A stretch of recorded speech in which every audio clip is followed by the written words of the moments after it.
Hello everyone! Welcome back to Blood Moon! Now, before we start off, I'd like to make a correction. Specifically one about what I said last episode about the gold. I did several previous recordings before that where it would continuously crash when I picked up the gold. However, when I did this off-screen without my recording functions running, it worked fine. So it is not in fact a fault with the game so much as it is a fault with the game and the recording software not playing nice together. So yeah. I'm not sure why it happened here reliably with my recording software, but please be aware of this if you intend to do any of your own recordings of this game. With OBS Studio. I'm running 20.0.1, 64-bit Windows version, if that helps. And to continue the meta talk, in 1 week, I am going to start the Total War Warhammer 2 Let's Play. Hopefully by then we'll have started Oblivion. But if not, we're still going to be going with every other day. So we'll get 1 day of Elder Scrolls, 1 day of Total War Warhammer, 1 day of Elder Scrolls. Holy fuck, what happened to this castle?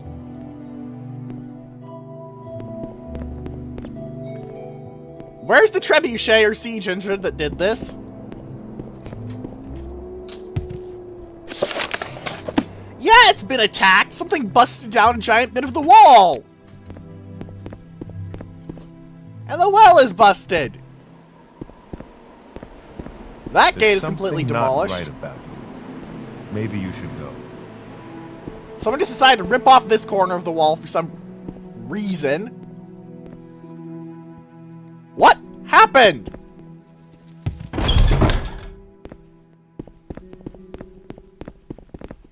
I only have a few moments. I mean, I know what happened, but...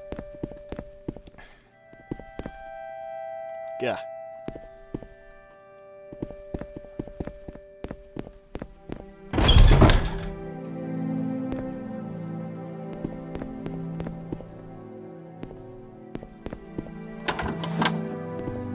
Where's Captain Carius?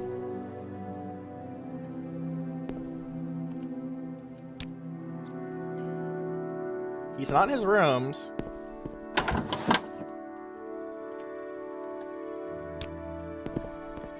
Oh dear.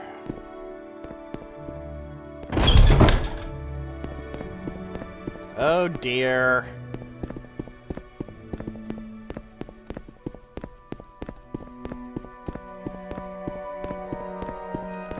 Let's keep looking.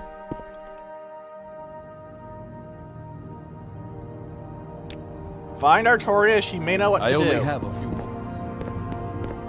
Alright, the last time we saw her, she was in the upper quarters. Let's go. Climb up these many, many, many, many stairs of annoyingness. Let's get this over with quickly.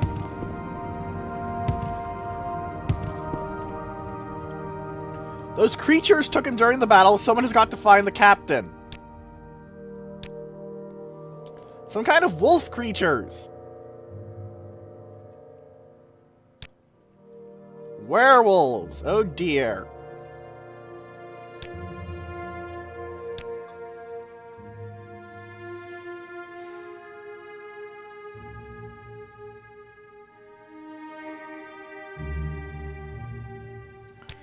Yep. Now I gotta go find out what happened.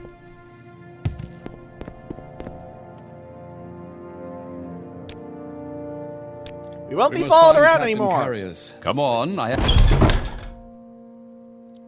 Which means we don't have to worry about accidentally hitting a friend, which is honestly a pretty big benefit, because this game isn't very well built for companions, I'll be frank. Oblivion made it a bit better, but really it still wasn't all that good. Let's get this over. However, Skyrim does make it actually decent. Now we have a skull. Because apparently giving someone their friend's skull is how you make friends? I mean, if someone gave me my friend's skull, I probably wouldn't be very happy with them. I guess I'm just uncultured.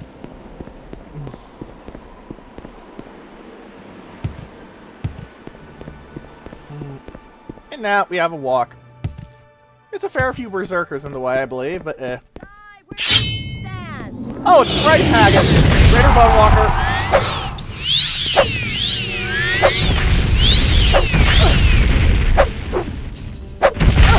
Oh my, are you wearing the special Nordic? You're not wearing any armor, even though you had armor in your inventory. That's not very smart, Berserker. Again, you're a Berserker. They're not exactly known for intelligence. Hello! This is a unique item only dropped by Thrice Hags, the Winter Wound Dagger. 20 points of disintegrating armor isn't very useful, even if it is over 10 seconds, but the frost damage is pretty good, and the thrust damage of 10 to 20 is quite decent for a short blade. So overall, that is quite a nice bit of loot, if I used short blades. However,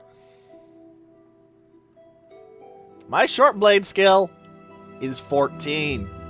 My long blade skill is 100. I think you know what I'm sticking with, ladies and gentlemen.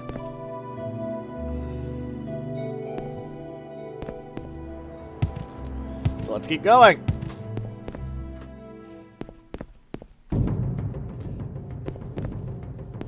Ah, a bear. Are you a plague bear or are you a grizzly bear? You're a plague bear. Are you a plague wolf? Looks like you might be a plague wolf. You're a plague wolf. Yes. Well, that's a thing. Let's keep on going.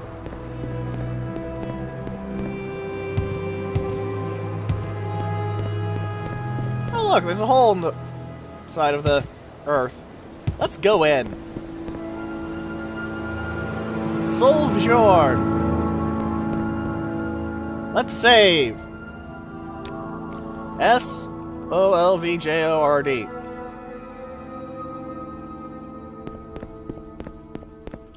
Why are you riding cavalry inside? That's stupid. Whatever. Rising force and invisibility. This is a hint.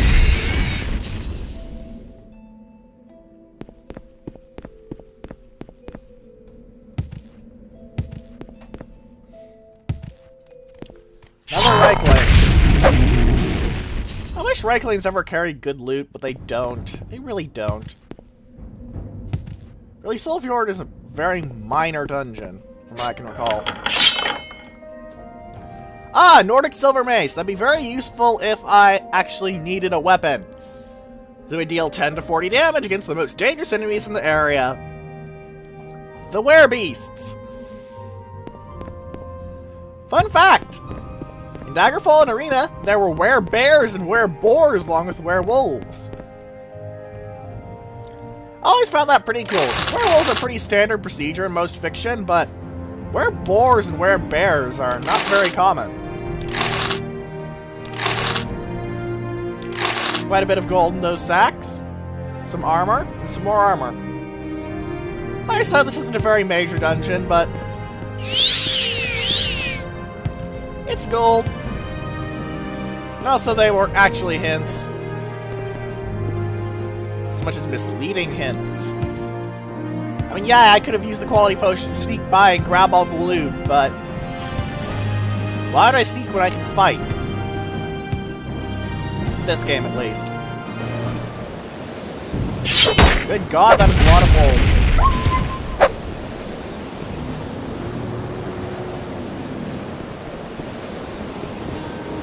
Am I under attack again? Yep, another wolf is trying to chase me down. Plague wolf again!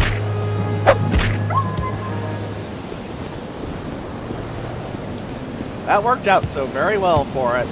Wouldn't you agree?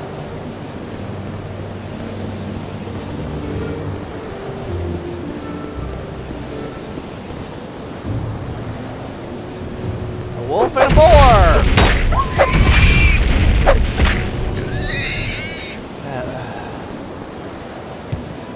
Wildlife.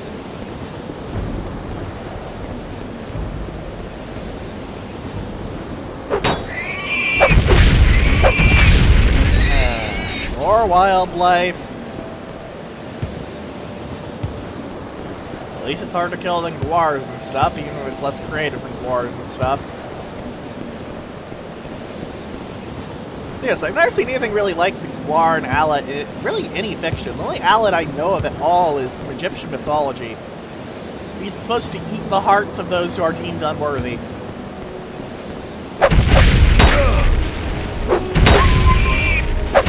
I know weird things, don't I? Ah well. Let's keep on going. Keep on keeping on. Yes, apparently werewolves are strong enough to bust down meters-thick fort walls.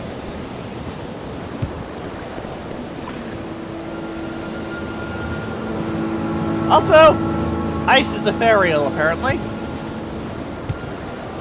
You just walk through it and nothing will happen. Which makes sense, I suppose, because I'm carrying several hundred pounds of items.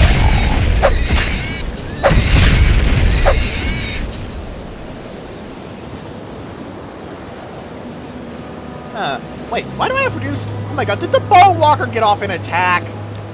Seriously? Okay. Give me a sec.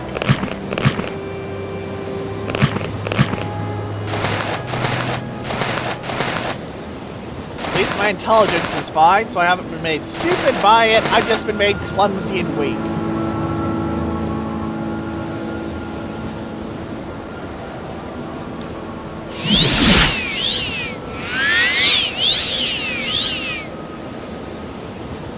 Agility problem solved.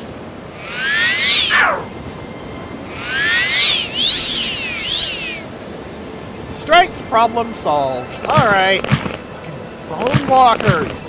This is why I hate them.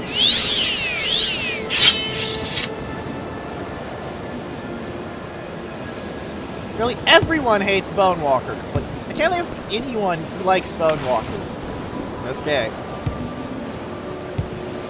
The last single person I've ever met has actually liked to fight Bone Walkers. They're just not fun. To be honest, it makes them less dickish, because you don't have to carry around every single restore potion type. But less dickish does not equal fun.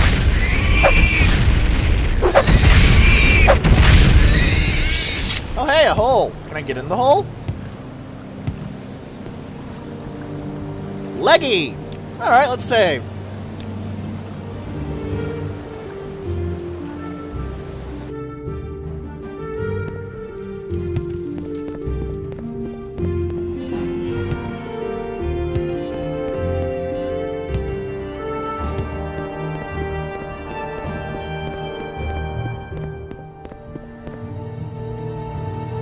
Well, I got stuck on the ceiling by jumping so well. I guess I bent my head into the ceiling or something and...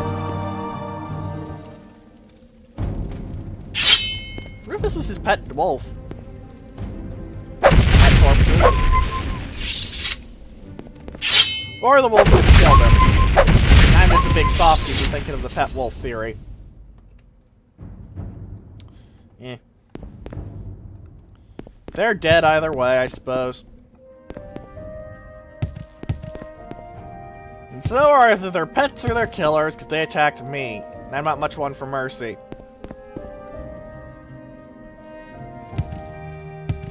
There can be no mercy for the misguided.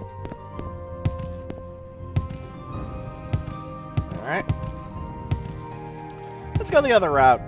That one had wolves and a corpse with nothing interesting. Let's see if the other way has anything more entertaining.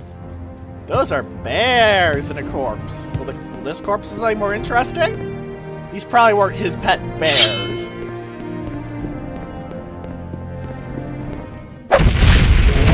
Grizzly bears! Normal human basically ripped to shreds at this point. I'm barely scratched.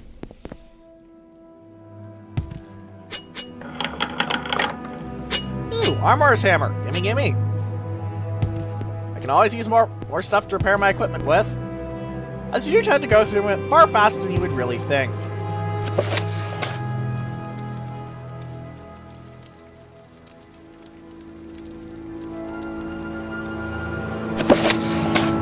His grandfather's enchanted ring, eh? I don't see any ring. Is it in the chest?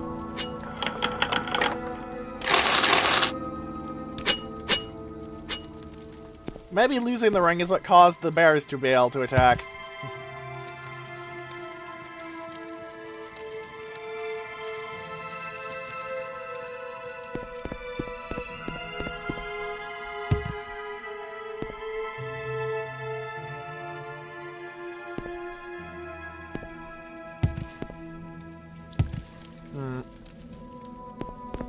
Maybe one of the bears has it on them? Like they ate the grandfather?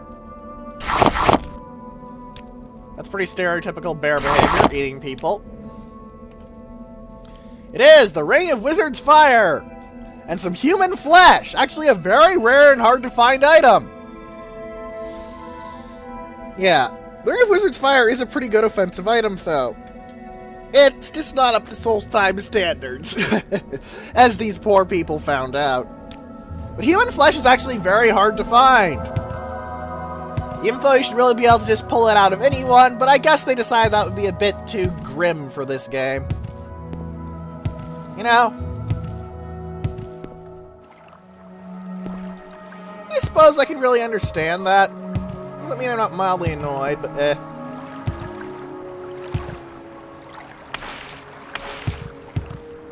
And another hole in the ground. This one's name is Rimhole. No, I'm not going to fight you with a lockpick.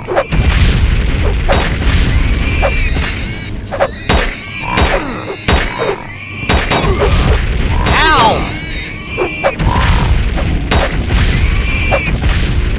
There we go. Very slight supply of hostiles there, I'm not going to lie.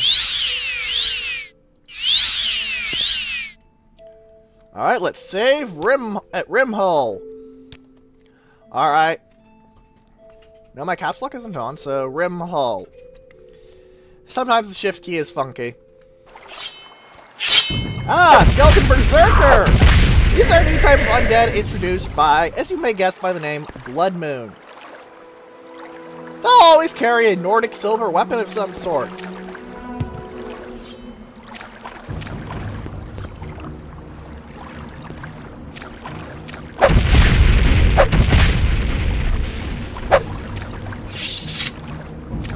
Oh, I should not be here. I'm going to save just in case, because I think this is a quest that I should actually start later.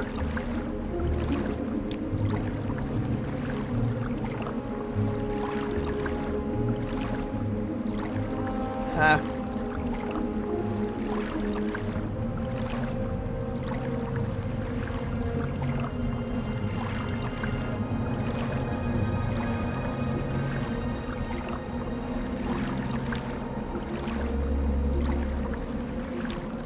You don't actually want to kill this guy. Unfortunately, I don't remember which option you take to actually get him to just give you the Mantle of Woe, which unfortunately is not really a very useful item. I mean, it's not as bad as that one, as the Lich's Robe you get off Gedna Revel, that's literally just a suicide bomb, but, yeah. I think I'm just going to leave for now until we actually start the quest proper.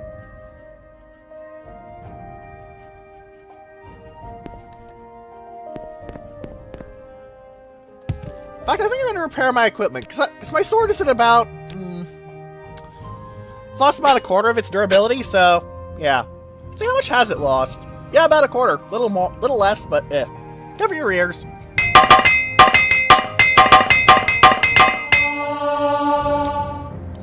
Hey, armorer skill up!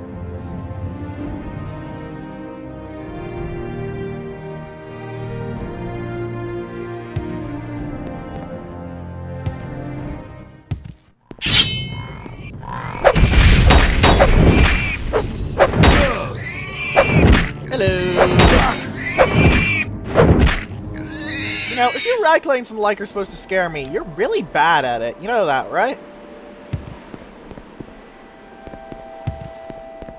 Like, you're these derpy little goblin things, without the ability to hit like a truck that goblins have.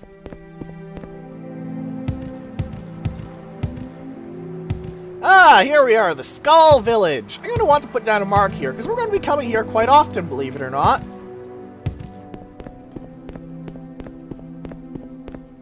Don't stand about.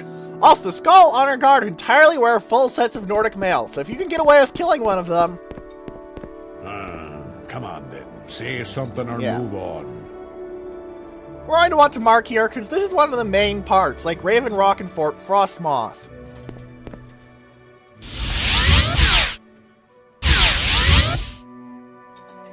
It seems they don't have the magicka to cast a mark properly, because I have too low a chance, so... Mark ring! And now, to set back to my good equipment and Marara's ring, because really that thing is just good all the time. What say you? Tharston Heartfang in the Great Hall. Alright. Let's go to the Great Hall, ladies and gentlemen. Aaron of the Quiet's house. Lassner's house.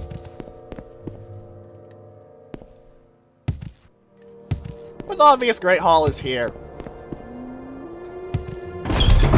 It's the biggest building, so, you know. Yeah. Also, there's a chair! Now, something you want to do. Remember this cliff racer. It is the only cliff racer on Solstheim. Remember it. If you choose the human route of the main quest, you find something interesting in this mouth after the end of it. Alright, you wish me no harm, but I'll man my manners. Unless you're dicks to me, in which case I'll kill you all. I'm very good at killing people.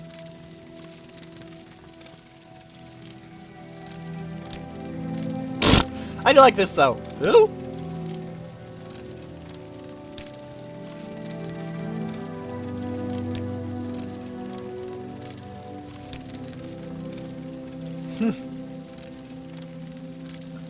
Yep.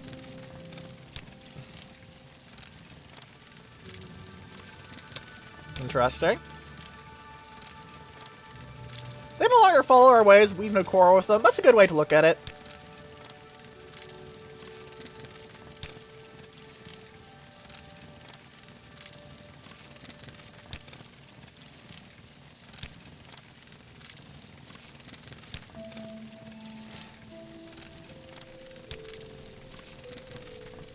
That makes sense, I suppose. Horkers! What's a horker? They're also good meat and fat if they're anything like the real ones, so... Foul beast fit only to stain the blade of my axe. Once proud warriors, now the living dead. They're an abomination. One way to put it. They're the bear sarks, or bare-chested, so sark means chest. Interesting. It's nice to have little etymological details like that. They've been driven mad by the cold and too much mead. They're drunk off their ass.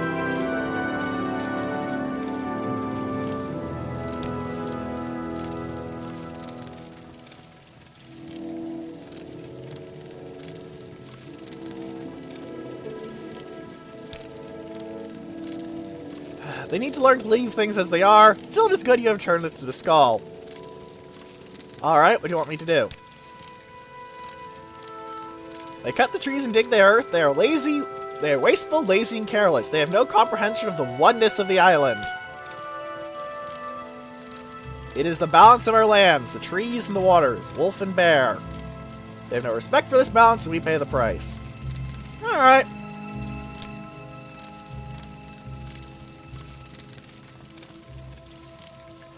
Okay. It is right that you do this, as it is your people who have caused the damage. I'm a Red Guard, not an Imperial. Get it right. Or is this one of those, you foreigners all look the same to me situations? Alright, let's go talk with Korst Windeye. You should spend more time with Steel and less in studies. Still, he can provide good advice. Heh. Alright.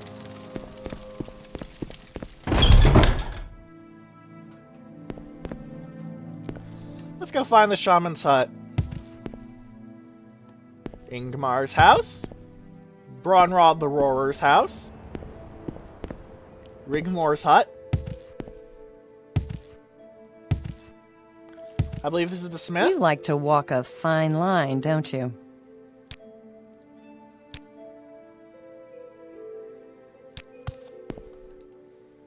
Let's check my local map and see if I've seen it and I'm just dumb.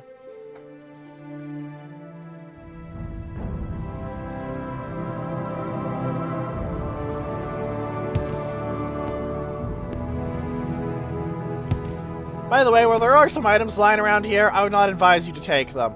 Unless you want to piss off the entire village, and they're not really worth that. They're just a few minor repair items. Let's go see Snedbreer and see what he sells, though, because some of it is quite good, if memory serves. My memory could not serve, though. You guys have all seen that. Also, there's a copy of Lord Jordan Bray's Last Dance, and no one minds if you read their books.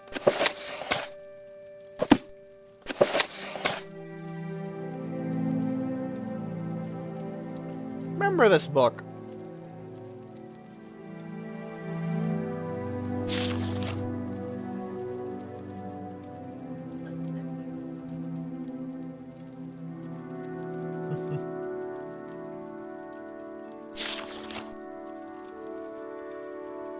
It's interesting.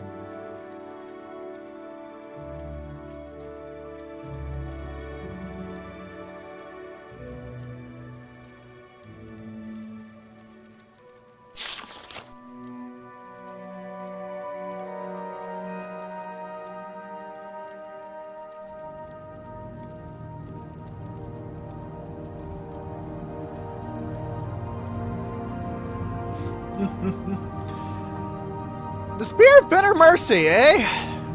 This actually dates back to an earlier game, Battlespire, where you were the target of a hunt, and you had to acquire the Spear of Bitter Mercy to help kill a specific enemy. Maroon's Dagon himself! You may remember the bugger if you've played Oblivion. He's rather important there, to say the least. But you have to essentially run away from the huntsman, get the spear, and kill all the huntsmen as the hare in that one. Which is quite interesting, to say the least.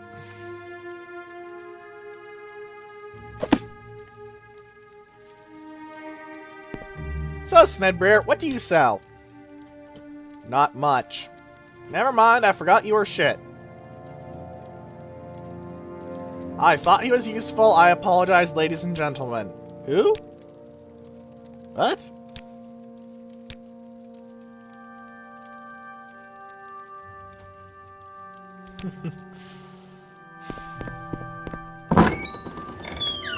Let's go see if I can find the shaman's hut. Coursed Wind Eye. Ice Main's hut. A vomiting Whitebeard. Lastner's house. Shaman's hut and a weird equip ding. Seriously, why does it do that all the time? This is annoying. Greetings to you, Wanderer. Why have you returned to our village? I've never been here before, weirdo.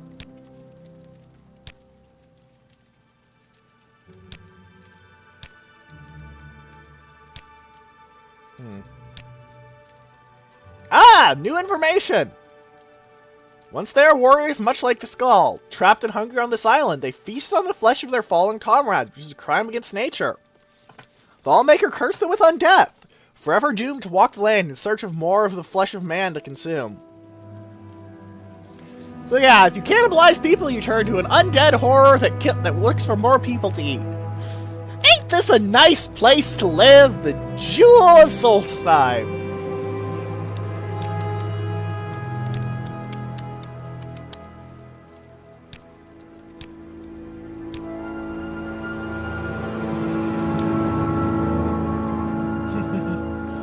Snow! Blah, you like it because you're an idiot. Oneness! There's a careful balance that lies in all things of this world. The animals, the trees, even the rocks and the winds. It is a harmony that the Skull draw power from, by the grace of the Allmaker, he who gave us these gifts. When this balance is upset, our power is lessened. Let's see if he has anything to say about werewolves. Nothing new. Nothing new about wolves. Nothing new about thirst.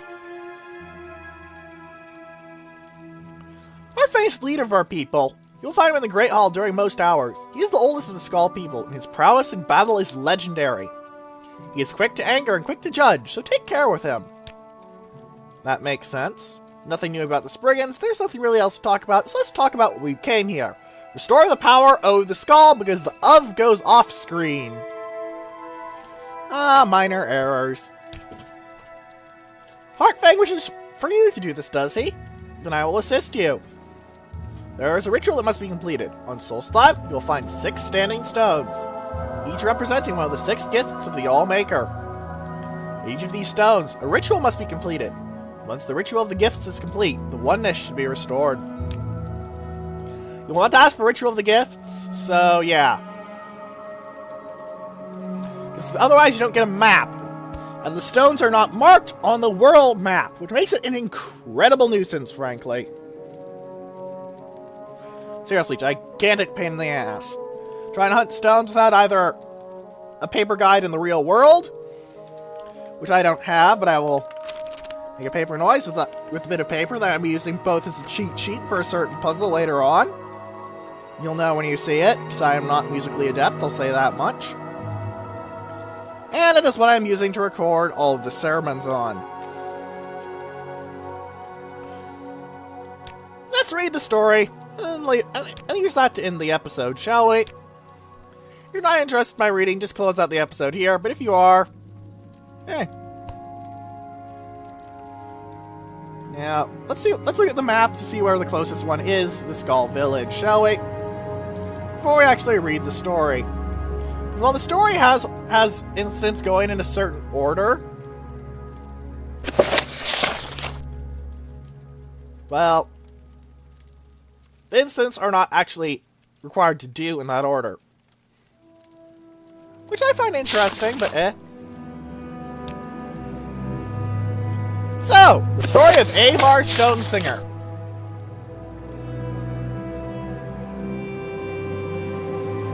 Sit quietly, child, and listen, for the story I tell you is a story of the ages. What is it, grandfather? Is it a story of heroes and beasts? Grandfather looked patiently at the child. He was growing into a fine boy. Soon he would see the value in the stories, the lessons that were taught to each generation. Just listen, child. Let the story take root in your heart. In a time before now, long before now, when the Skull were new, there was peace in the land. The sun was hot and the crops grew long. And the people were happy in the peace that the All-Maker provided. But the Skull grew complacent and lazy, and they took for granted the lands and all the gifts that All-Maker had given them. They forgot, or chose not to remember, that the adversary is always watching. He delights in tormenting the All-Maker and his chosen people.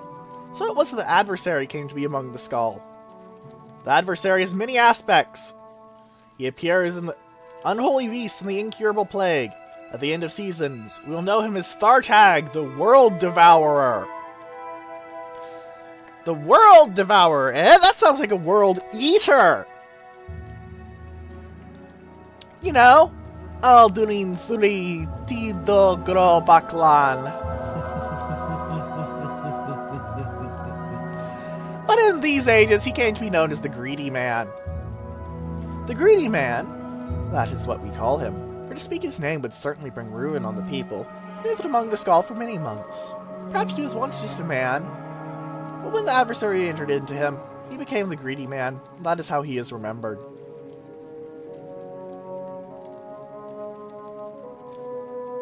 It came to be, one day, that the powers of the Skull left them.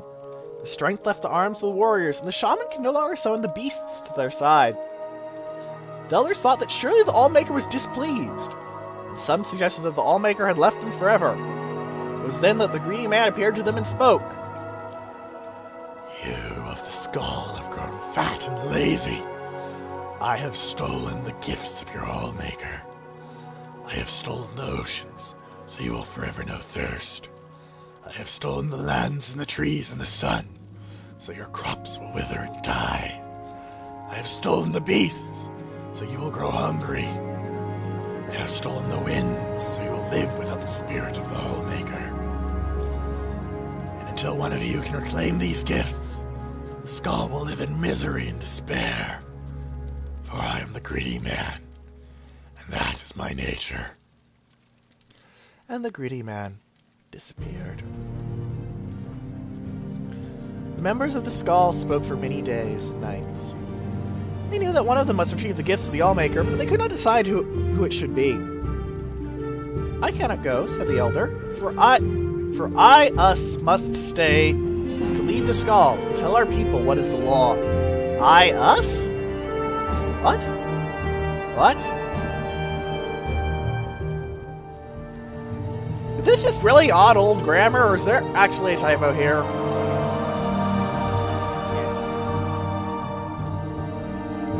I cannot go, said the warrior, for I must protect the skull. My sword will be needed in case the greedy man reappears. So, why didn't you just stab him in the first place?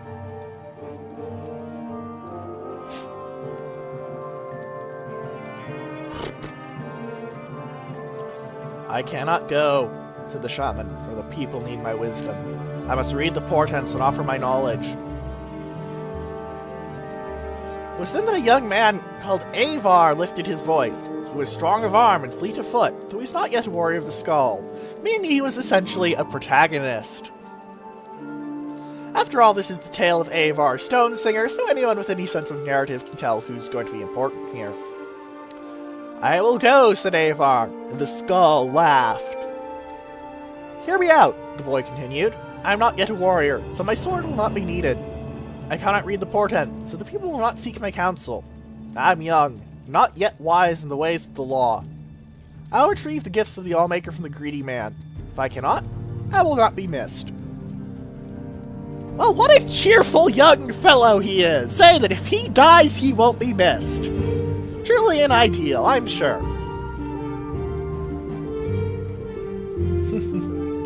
The skull thought on this briefly, decided to let Avar go. He left the village the next morning to retrieve the gifts. Avar first set out to retrieve the gift of water, so he traveled to the water stone.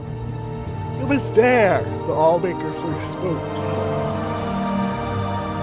Travel west to the sea and follow the swimmer to the waters of life.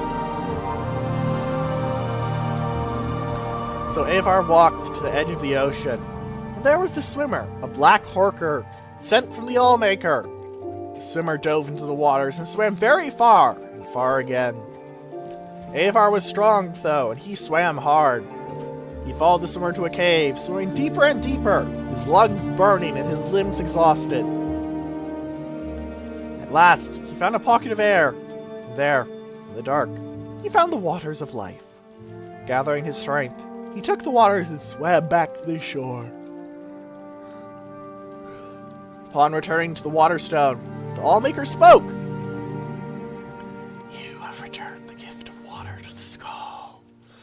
The oceans will once again bear fruit, and their thirst will be quenched. Avar then traveled to the Earthstone, and there the Allmaker spoke to him again. Chatty fellow, the Allmaker. Enter the cave of the hidden music, and hear the song of the earth.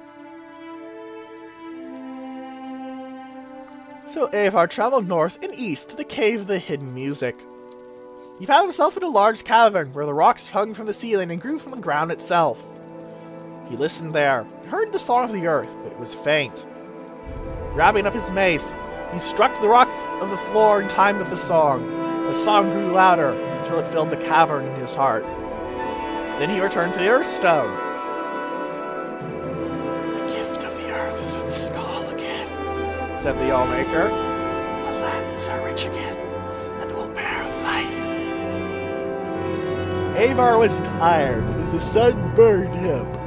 The trees offered no shade, and there was no wind to cool him. Still, he traveled on to the Beast Rock, and the Allmaker spoke. Find the good beast, and ease his suffering. Avar traveled through the woods of the Isenfir for many hours until he heard the cries of a bear from over a hill. As he crested a hill, he saw the bear, a Falmer's arrow piercing its neck. How is it alive? In general, having your throat messed with tends to result in, and then you choke to death on your own blood, because your blood is now flowing into your lungs. Or clogging your throat. Or clogging your nose. In general, having your throat pierced is pretty bad. So this beast is pretty badass, I gotta say. He checked the woods for the Falmer. Well, that is what they were, though some say they are not. Oh boy, ain't that a subject of debate. We'll see why eventually. Finding none, approached the beast. He spoke soothing words and came upon it slowly, saying, "Good beast, I mean you no harm. The Lawmaker has sent me to ease your suffering."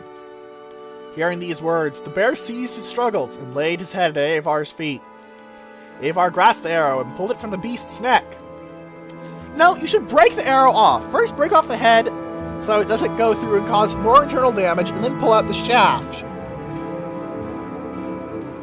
Or did it only partly penetrate so the arrowhead was not sticking out the other side?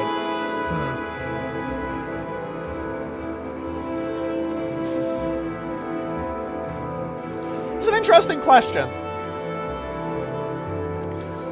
Using the little nature magic he knew, Avar tended the wound, though it took the last bit of his strength. Well, he's a warrior, I can't imagine he has much magicka. As the bear's wound closed, Avar slept. When he awoke, the bear stood over him, and the remains of a number of the Falmer were strewn about. He knew that the good beast had protected him during the night. Even though it hadn't managed to protect itself, it managed to protect him. Good job, beastie! Or it just ate all the remains before it got shot with an arrow in the neck, and the Falmer went, I think we'll let it bleed out for a while. Let's not actually try and kill it again, because it ate all our warriors. He traveled back to Beast Rock, the bear by his side, and the Lawmaker spoke to him again. You have returned the gift of the beasts. Once again, the good beast will feed the skull when they are hungry, clothe them when they are cold, and protect them in times of need. Avar's strength had returned, so he traveled on to the tree stump, though the good beast did not follow him, because it wanted to go off and sleep, because it's a bear, and that's 90% of what they do. Seriously, bears sleep a lot. They're like cats in that regard. When he arrived, the Allfather spoke to him. The first trees are gone and must be replanted. Find the seed and plant the first tree. Avar traveled through the Hirstang forest, searching for the seeds of the first tree, but he could find none. Then he spoke to the tree spirits, the living trees. They told him that the seeds had been stolen by one of the Falmer, for they are the servants of the adversary. This Falmer was hiding them deep in the forest, so that none would ever find them. Avar traveled to the deepest part of the forest, and there he found the evil Falmer, surrounded by the lesser tree spirits. Avar could see that the spirits were in his thrall, that he had used the magic of the seeds and spoken their secret name. Avar knew he could not stand against such a force, and that he must retrieve the seeds in secret. Avar reached into his pouch and drew out his flint. Gathering leaves, he started a small fire outside the clearing where the Falmer and the ensorcelled spirits milled. All the Skull know the spirits' hatred of fires, for the fires ravage the trees they serve. As it turns out, things made of wood don't like fire! Astounding! At once, the nature of the spirits took hold, and they rushed to quell the flames. During the commotion, Avar snuck behind the Falmer and snatched the pouch of seeds, stealing away before the evil being knew where they were gone. A mugging! Merely a douchebag, but a mugging! Good job! When Avar returned to the tree stone, he planted the tree in the ground, and the Lawmaker spoke to him. The gift of trees is restored. Once again, the trees and plants will prune and grow, provide nourishment and shade.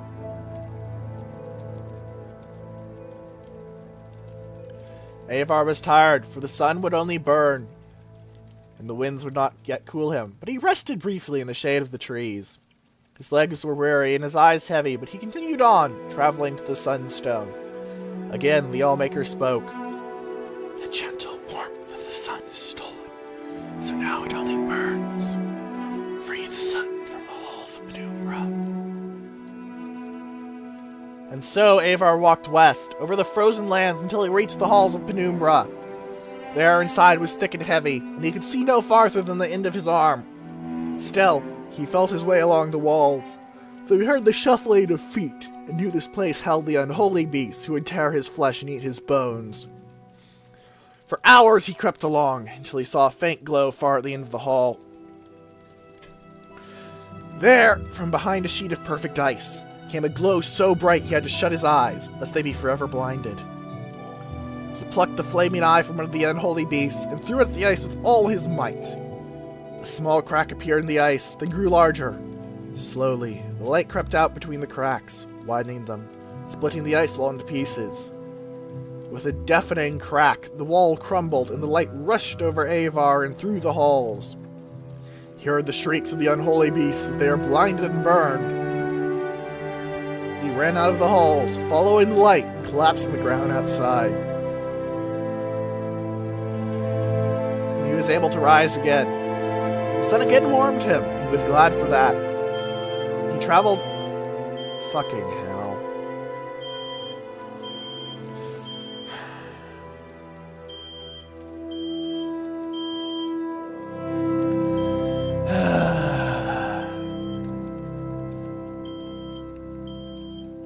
I'm going to wait for this to stop before continuing, because this shouldn't be happening, but it's too long in the episode for me to resume. As soon as I say that, it stops. Yay for beeping, I still haven't figured out the friggin' source of it. That wasn't Discord, and that wasn't Anon-kun. No, this was just something else. Yay!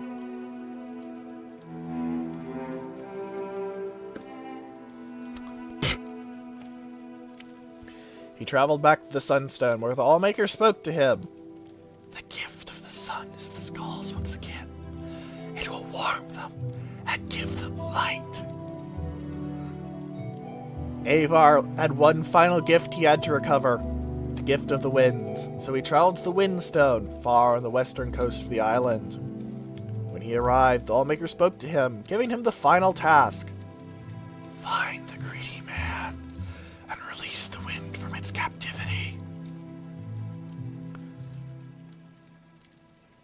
So, Avar wandered the land in search of the greedy man. He looked in the trees, but the greedy man did not hide there. Nor did he hide near the oceans or in the deep caves, and the beasts had not seen him in the dark forests. Finally, Avar came to a crooked house. He knew that here he would find the greedy man. "Who are you?" shouted the greedy man, "that you would come to my house?" "I am Avar of the Skull," said Avar. "I am not warrior, shaman, or elder. If I do not return, I will not be missed. But I have returned the oceans and the earth, the trees, the beasts, and the sun. And I will return the winds to my people, that we may feel the spirit of the Allmaker in our souls again." And with that, he grabbed up the greedy man's bag and tore it open. The winds rushed out with gale force, sweeping the greedy man up and carried him off far from the island. Avar breathed in the winds and was glad. He walked back to the Windstone, where the Allmaker spoke to him a final time.